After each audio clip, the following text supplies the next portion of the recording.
One of my favorite people in the world. Great American, great friend, smart, wise, tough, funny. Dr. James Lindsay is with us. Dr. Lindsay, welcome back to the program. Hey, Charlie. How you doing? I'm doing great. So lots to discuss this hour, but I want to make sure we plug the movie that you're involved in. I had somebody come up to me in Albuquerque, and he said, Charlie, you got to check out this movie, Beneath Sheep's Clothing. It's unbelievable. This guy was just like on fire. I don't know if he works on the team or he saw a preview. I mean, he was like an evangelist for this film. Dr. Lindsay, tell us all about it. Man, Charlie, I'll tell you, because like normally I'm a little modest to talk about stuff that I am involved in, but I've had a flood. The movie came out last Friday, and so it's been out just for the weekend, really. And I have had a flood of, messages sent to me that this thing is incredible. This film is going to save the Republic. Everybody has to see this. I've never seen a response like this. So it's really exciting. The point of the film, honestly, was to show what happened in Soviet Union in churches and in schools, and to say we're seeing similar stuff here in the United States now with woke. We're saying that communism's not coming, it's here, and that we have to wake up and deal with that. So we made a film because, books do a lot, shows do a lot, interviews do a lot. Social media does a lot, but a film really can reach people, and it's high action, it's extremely high production quality, it's really engaging. It's hard to stop watching it once you start. I've seen it a bunch of times, and every time I have to get through it because I can't put it down. And it's just, I think it's a really fantastic vehicle to tell America exactly what is now, frankly, on our ballot, which is communism's here. Yeah, that's exactly right. So let's play the trailer here. And the film is Beneath Sheep's Clothing. People can find it at salemnow.com. And I tell you, James, this person that came up to me in Albuquerque, you'd think that he just saw The Godfather for the first time, right? I mean, he's like, That's Charlie, you got to check man. this out. And so I echo that. Let's play cut 74. Here's the thing about communism. When it comes knocking at your door, it doesn't say, hi, I'm here to impoverish, enslave, and murder you. It says, I'm here to liberate you from oppression. You take over the colleges, their education, then you take over all the teachers, then you take over all the students, and thus you get the future. He said the ultimate objective of having government school was to destroy Christianity. Those were his words. People's war means to destroy the opposing country through unconventional methods. And Khrushchev bragged about it. We'll take America without firing a shot. In other words, Marxism-Leninism ideology is being pumped into the soft heads of American students without being challenged. The result you can see. So that's just a little taste. That was Yuri Bezmenov at the end of that clip there. So, James, I'm curious on a personal basis. Typically, your emphasis is Mao. I mean, you always pepper around the communist buffet of the 20th century, the horror show. Why the Soviet Union? What about the Soviet Union stuck out for you for the need to participate and help make this film? Well, I wanted to help participate and make the film because I have a lot of ability to connect what's going on with communist regimes of the past to the woke regime of the present. But actually, this was Julie Beeling. That's the woman at the beginning of the trailer. It's her documentary. She's the director, and it's based off of a book she wrote by the same title. And so she actually has a master's degree, a double master's degree in Russian literature and Russian history, and she did her mission. She's Mormon. She did her mission in in Russia immediately after the Soviet Union collapsed in the 1990s. So she had all this firsthand experience picking up what was going on in the Soviet Union right after it collapsed. And in particular, what she was struck by was even though they had 70 years of trying to hammer Christian belief out of the Russian people, virtually all of them, very, very few would say that they were atheists. They virtually all said that they retained their Christianity in private, that they still believed in God. And she wanted to kind of understand what had happened, particularly with the religious persecution of the Russians during Soviet Union. So her vision was to put together a film that showed that aspect of Soviet life and then compare it to what's going on in the U.S. And she asked me if I would be involved, if I would come and do, some talking head stuff. At first, it was a small role, and then we did a big, long interview one day, and it expanded. But just trying to connect those dots that she had, then she had started to connect to the woke movement and put a lot of depth and color to it, was why I wanted to be involved. So, James, for the uninitiated in the audience that say, wait a second, hold on. being woke and communism, those are two different things. I mean, woke is about opening your eyes to the lenses of oppression. It's to see the police brutality and the colonialist implications. Communism is like killing fields. What is the connection for someone that is not in the weeds as much as they should between being woke, as Kamala Harris would say, you got to be woke, and communism? In fact, let me tee this up for you. Play cut 75. And, you know, we have to stay woke. Like, everybody needs to be woke. And you can talk about if you're the wokest or woker, but just stay more woke than less woke. Yeah. And there you have Lorene Powell Jobs horrified next to her that she's saying it. Connect the dots.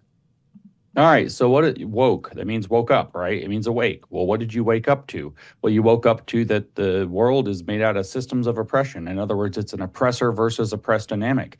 Maybe it's economic, rich versus poor, or producers versus workers, but maybe it's race. Maybe it's white versus people of color. Maybe it's sex. Maybe it's, normal versus sexually deviant. Maybe it's male versus female. You could imagine a million different lines of oppressor versus oppressed, right? So that's woke. We all agree that that's woke. The identity politics is woke.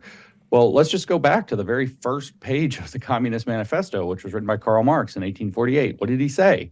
He said that the entire movement of history is the conflict of classes, and he gives a lot of examples. Basically like slave owner versus slave and so on. And he says, or in a word, oppressor versus oppressed. So when you see this manipulation of waking up to believing society is organized around oppressor versus oppressed dynamics, and that the oppressed have to wake up and transform society to a new model that's going to be socialist or anti-racist or feminist, you are very likely dealing with something that is in the field of Marxism. And in this case, I've spent the past 5 years of my career nailing down that the origin point of virtually everything we see in the woke ideology comes straight out of communism, repackaged to attack the soft spots of the West. We are so vulnerable to communism and to wokeism. The film says it's not coming, but it's here. And in some ways, this election, improperly framed, is a referendum on the American genre of communism. Is that a fair summation? Yeah, in fact, I've been a little bit glib, I suppose, but I go around and I've been thanking Vice President Harris for putting the national conversation about communism in our faces. The Harris-Walz ticket is a clearly Marxist ticket. Elon Musk said so controversially on Twitter the other day, and the way they shot back is almost a signature that it's communist. They said, oh, that's not right. Elon Musk doesn't understand communism. So, I mean, that's almost always how they tell you that's exactly what it is. So we can guess that in a few weeks it'll be, of course, it's communist, and here's why it's a good thing. Here's why maybe we do need a little more communism. And so I'm grateful that it's now coming to light, and I think we're about to have this national conversation about. So let me ask you from a framing, just 30 seconds. If you were advising President Trump, would you say in a debate, you need to call her a communist? Do you think the American people are ready for that? Yes, and he needs to be able to say why it is with the oppressor versus oppressed line from the manifesto. We're going to talk about this, and I don't say this as a hypothetical. I'm thinking of the short pieces of conversation I have with him here or there, what advice I would give, because it's totally true.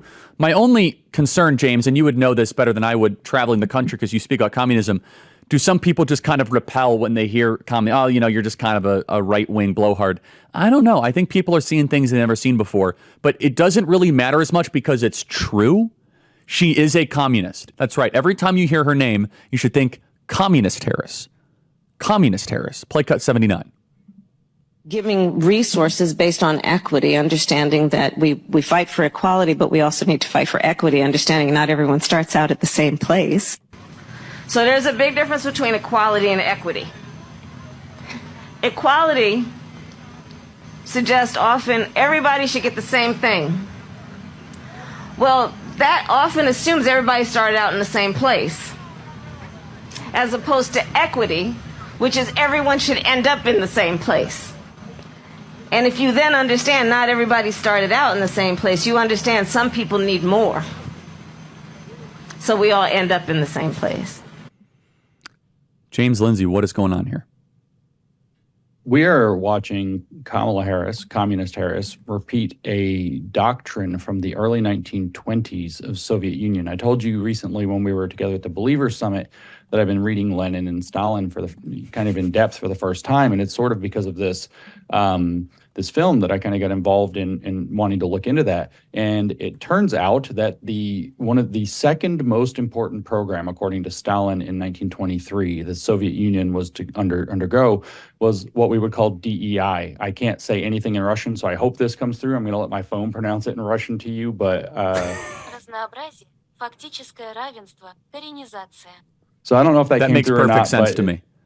Yeah, diversity, actual equality, and indigenization. You can actually type those into Google Translate and see the impossible to pronounce words yourself. Diversity is literally just the importation of the Soviet project. Actual equality is what they called equity instead of calling it equity, and it means exactly what Kamala Harris just said. It meant not just economic equity, but also cultural equity. And then indigenization meant using the various different nationalities and ethnic groups of China of Soviet Union, and bringing them in and showing them that their real expression of citizenship would be through socialism. And so it is, if you actually read about what Stalin and Lenin wanted in the early 1920s for that project, which they said was the second most important project for the Soviet Union to undertake, it's exactly the diversity, equity, and inclusion project that we have happening today. So what you're just hearing Kamala Harris repackaging in, modern English, what was a Soviet project considered of highest or second highest priority 100 years ago. So the idea of the goal of communism, they first must eliminate the family, church, and or religious life and private property. Let's go one by one.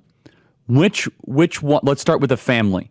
How does wokeism or communism aim to eliminate or deteriorate the family?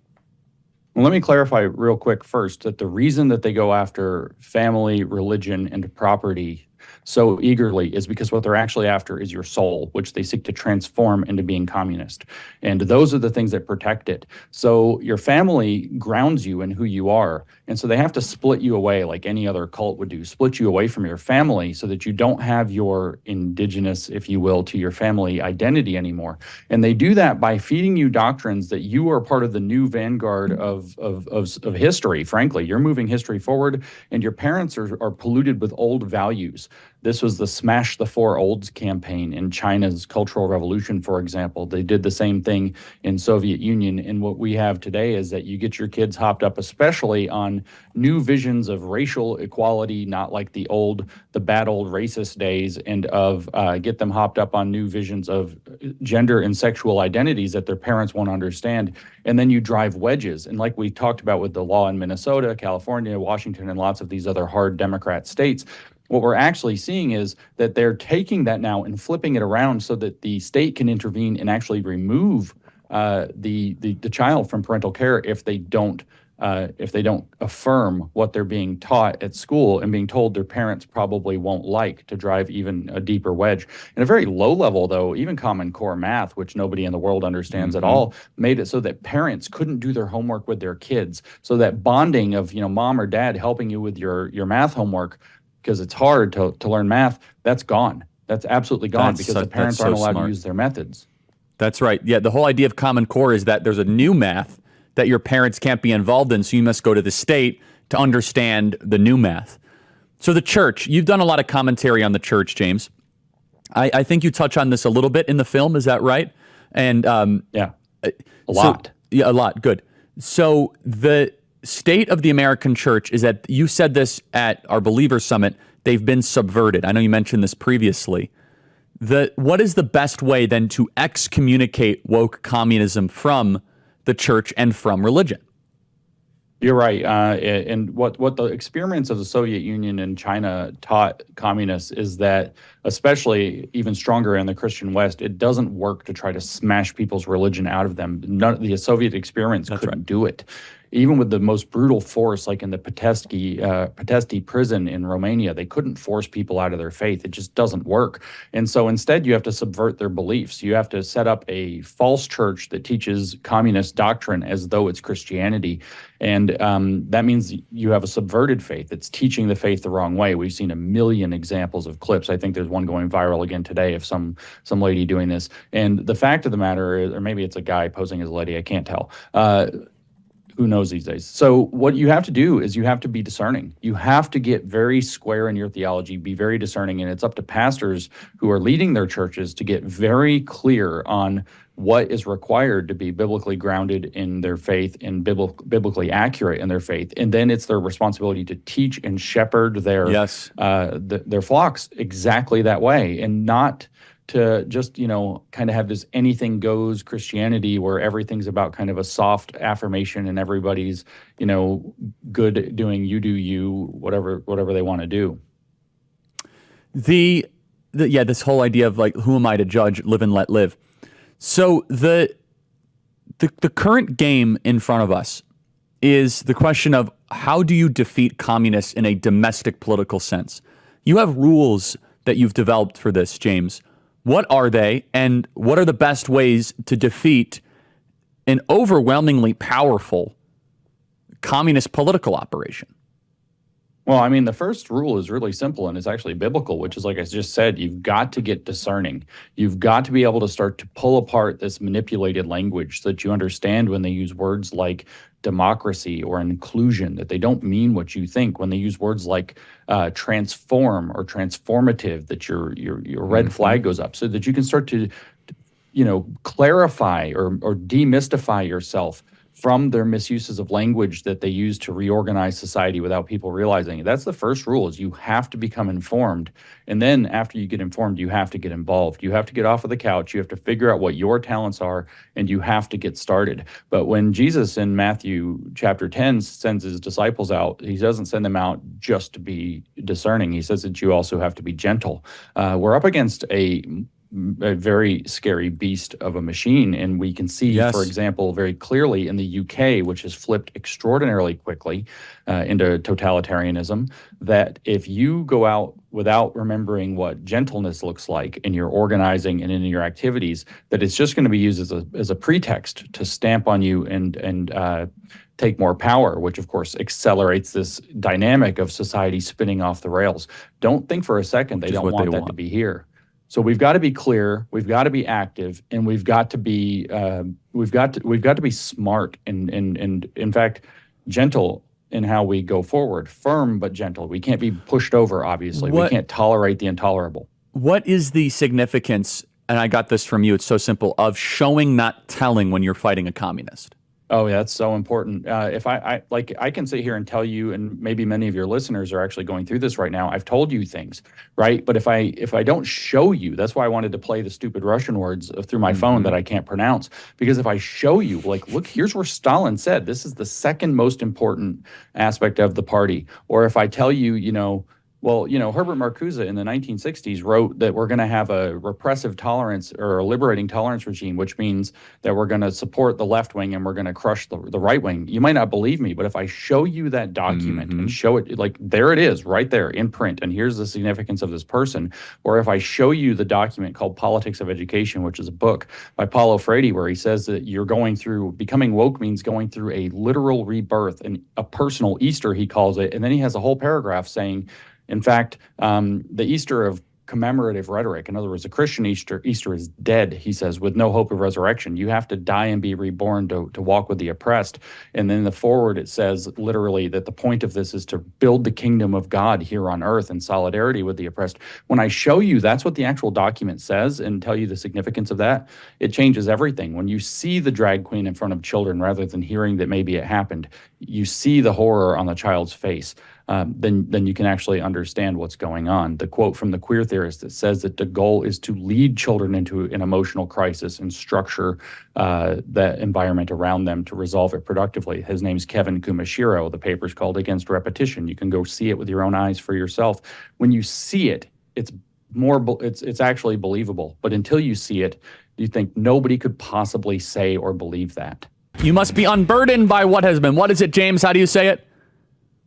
We must be able to see what can be, unburdened by what has been. I got to get that memorized. This clip together we had at the Believer Summit has been seen well over 10 million times, James. I don't know if you know that. It's really going viral. I'm sure people are messaging you about it. It's really great. Play cut 76.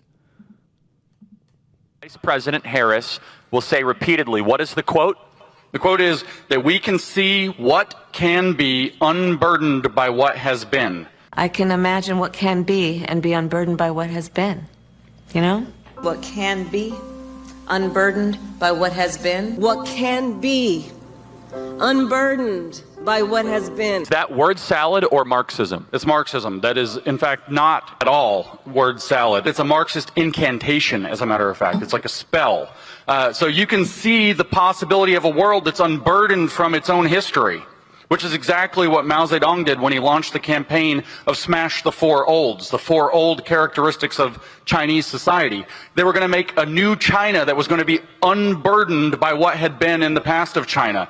This is what the Soviets, the Bolsheviks, did when they took over power in Russia, is that they were going to make the new Russia. They're going to make the new man, as a matter of fact. People could become unburdened by what has been so that they could see what could possibly be in the terms of a socialist utopia. So when she says that, I assume, given that her father was a Marxist, I assume she knows what she's saying, and I don't buy her idiot valley speak shtick one bit. I think she's far more smart and far more savvy than conservatives have given her credit for, and she is an outright Marxist. It is very, very clear in her language, and that's what the Democrats want to nominate for president right now, which is kind of horrifying. James, do you think you fell out of a coconut tree? No, but I think that's a Marxist sentiment too, right? It's because the whole idea of Marxism is, as Marx actually said himself in his 18th Brumaire of Louis Bonaparte, he said that, men make their own historical conditions, but they don't make them as they please. They make them according to the historical conditions that are present in the system that they're in. And so he says that the weight of all of the past generations lives or haunts or weighs on, I think as it is, weighs on the brains of the living like a nightmare. And so falling out of you didn't fall out of a coconut tree means you didn't come from, nowhere in the time that you're in. You came into a world that was built off of an entire historical tradition, an entire transformation of history. So you have to pick up where you are and go forward. Everything the woman says almost is Marxist. Yeah, that famous coconut tree, she's cackling into the mic, says, what do you think, you fell out of a coconut tree? People exist in the context. Therefore, James, you're not a sovereign individual with your own agency and choices and action, that it's about deconstructing colonialism or getting rid of racism or white supremacy. Can you connect those dots, James? It's very, very important. Yeah, you are in this historical context that you find yourself in, what Marx called your historical conditions. Those historical conditions are the product of the society, and they tend to brainwash people to reproduce them. But it's possible to wake up and to avoid your social production, as it's called. It's called the theory of social production or theory of social reproduction. You can avoid being dragged through reproducing history generation after generation by awakening to the fact that there's an oppressor-oppressed dynamic and you are part of that oppressed. So you have an insight into how society is actually not for everybody. It's not fair. It's not socialist. It denies our social nature or our anti-racist nature or our queer nature. And you can actually get to work. The phrase is do the work, which is the same work that the hammer and sickle were supposed to do in Soviet Russia or in China. And you can do the work to transform society into a new way of being that will be, some socialist utopia. Minute remaining, James, remind the audience how to find the film and the call to action, please. Yeah, the film is called Beneath Sheep's Clothing. The website for it is beneathsheepsclothing.movie, all written as one big word. It's on Watch Salem now presently as well, so you can go get the films there. I encourage everybody to go see this. I encourage you to not just watch it, but share it on social media, share it with a friend, but also see if you can put together, get some of your left-leaning or Democrat friends to watch this, because this isn't a question of left versus right. This isn't a question of Republican versus Democrat. This is America versus communism. And we need to wake up as many people as we possibly can. We're hearing from a lot of Democrats and leftists traditionally right now who are saying, wait a minute, communism's not good. Well, they need to have the dots connected. So show them the film. James Lindsay, thank you so much. SalemNow.com. That was a great discussion. Thanks, man. Talk to you soon. Thanks, Charlie. Email is freedom@charliekirk.com. To repeat, if Kamala Harris, the current vice president, becomes president, it will be the most advanced communism has ever come in the history of our country. Communism's not coming. Communism is here. She is a communist, and communism is on the ballot.